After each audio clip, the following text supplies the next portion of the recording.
Hey guys, subscribe for daily knife content. And if you're shopping for knives and gear, make sure you check out the description of the video you're watching right now for links to some great online retailers. There's also individual links for knives that I personally recommend. Thanks! What's going on YouTube? Metal Complex here, and today I've got another short little unboxing to share with you guys. Not sure what's in here, but it's heavy. So, we're going to find out together. Thanks so much to my generous patrons who are supporting me right now. You can find a link for my Patreon right down in the description, and please make sure to follow me on Instagram at metal_complex. Okay. So, I'm going to be real careful and just cut. I found this to be the safest way. Well, I don't know if it's the safest. I mean, in terms of the knife inside, I don't want to cut into the... What?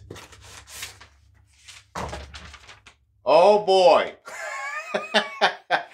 Oh boy. I've only ever handled this once. Look at this box. Yeah. So this is an old Benchmade. It is a discontinued Benchmade, and it is a super duper cool Benchmade. People get mad at me when I review or show knives that you can't get anymore. I get that. I like to return to the past, especially when it's something really cool. Now, I don't know how this operates. Is it? God, I don't know. So this is both manual, right? But it is also a dual action. And I don't know, I don't know how the dual action works. This is not, yeah, I don't understand. Here's my Cyber Dual Action Benchmade Gold Class. Holy cow. Took me 2 years to find one that was not outrageously priced.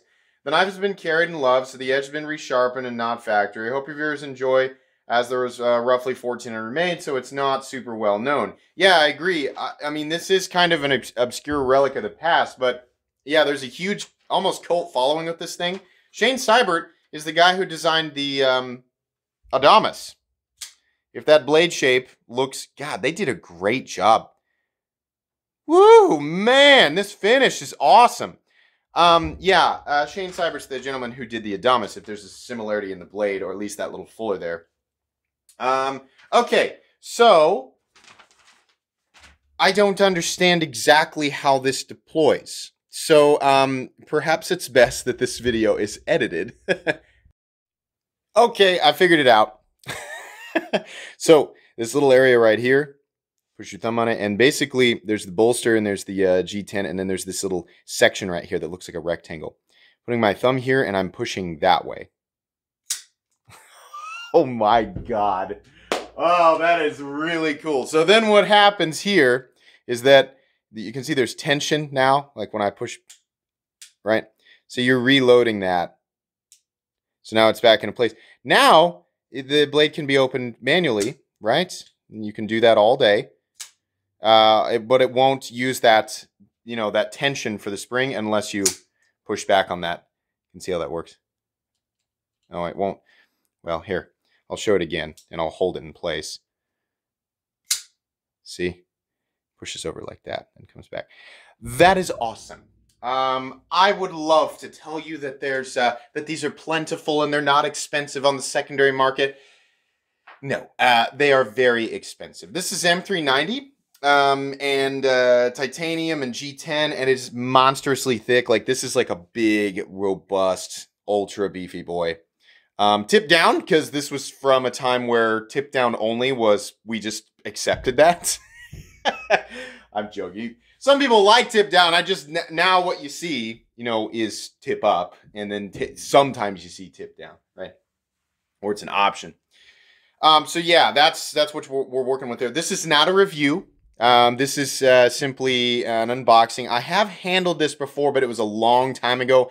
We used to have 2 Benchmade dealers in town, and one of them left. And this guy had one, and it was discontinued then. And this was years ago. And I was like, oh, neat. And I picked it up, and at the time had absolutely no idea that it was a dual action.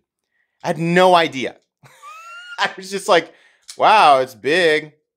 And I was like, oh, God, look at that price. And I was like, no. Then I went on and looked at something else. It wasn't until like a year or two later, I was like, holy cow, that thing was also a fully automatic knife. Yeah. That's a different means of... There are other dual action like the Volaton or Valaton from Spyderco. There's a version of that that's dual action. There's some other cool dual actions or sort of hidden action knives that are out there.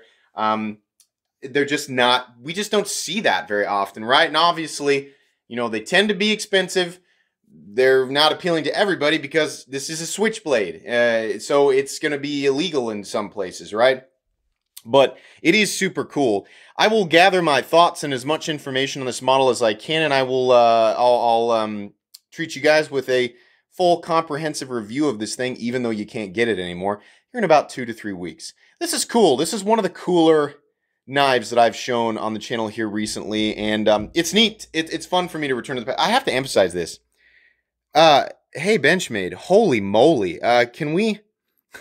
What is it about this finish that's so different than the standard tumbling or satin finish that we see on... I mean, my goodness, that looks fantastic. Really, really nice. Anyways, I don't think that there's a whole lot else that I can say in this video. I hope that this was entertaining. I sure am excited about it. Please make sure to follow me on Instagram at metal_complex. If you enjoyed this video, please leave a like. If you'd like to check out my other content, I do, of course, have lots of videos of knives that are either expensive or inexpensive that I do or don't like, so check those out. And if you enjoy all my content, go ahead and click on that Metal Complex logo right there and subscribe because there's definitely more coming. Thanks again for watching, everybody, and have a great day.